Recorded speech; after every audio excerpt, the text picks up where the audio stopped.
ഈ മഴയത്തെ നമ്മുടെ വയറിനെയും മനസ്സിനെയും ഒരുപോലെ കംഫർട്ട് ചെയ്യിക്കാൻ പറ്റുന്ന ഒരു സാധനമാണ് കേട്ടോ ഈ രസം എന്ന് പറയുന്നത്.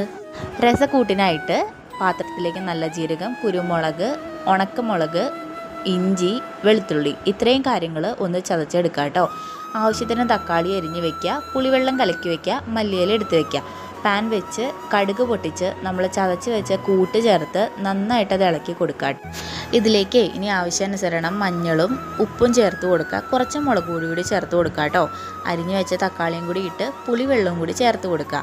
നമുക്ക് ഏത് കൺസിസ്റ്റൻസിയിലാണോ നമ്മുടെ രസം വേണ്ടത് അതിനനുസരിച്ചിട്ടുള്ള വെള്ളം കൂടി നമ്മൾ ഒഴിച്ച് കൊടുക്കണം കേട്ടോ. അതുകൂടി ഒഴിച്ച് നന്നായിട്ടൊന്ന് തിളപ്പിച്ചെടുക്കുക. നന്നായിട്ട് തിളച്ച് വരുമ്പോഴത്തേക്ക് നമുക്കതിലേക്ക് ഇനി കായത്തിൻ്റെ പൊടിയാണ് കേട്ടോ ചേർത്ത് കൊടുക്കാനുള്ളത്. ആവശ്യത്തിന് കായപ്പൊടി ചേർത്ത് വേണമെങ്കിൽ കുറച്ച് കുരുമുളകും കൂടി ചേർത്ത് കൊടുക്കുക. എന്നിട്ട് ഒരു പിടി നിറയെ മല്ലിയിലയും ചേർത്ത് നന്നായിട്ട് തിളപ്പിച്ചെടുക്കുക കേട്ടോ. ഞാനിവിടെ കുറച്ച് ശർക്കര പാനിയും കൂടി ചേർക്കുന്നുണ്ട് കേട്ടോ, ടേസ്റ്റ് ഒന്ന് ബാലൻസ് ചെയ്യാൻ വേണ്ടിയിട്ട്. തികച്ചും ഓപ്ഷണലാണ്, നിങ്ങൾക്ക് വേണമെന്നുണ്ടെങ്കിൽ മാത്രം അത് ചേർത്താൽ മതി കേട്ടോ. ഇല്ലയെന്നുണ്ടെങ്കിൽ നന്നായിട്ട് തിളച്ച് കഴിയുമ്പോൾ അത് വാങ്ങി വയ്ക്കാം. അപ്പോഴേ മഴയൊക്കെ കണ്ടിരിക്കുന്ന സമയത്തേ നല്ല ചൂട് ചോറും ചൂട് രസമായിട്ട് ഒരു പിടിയങ്ങ് പിടിച്ചോട്ടോ.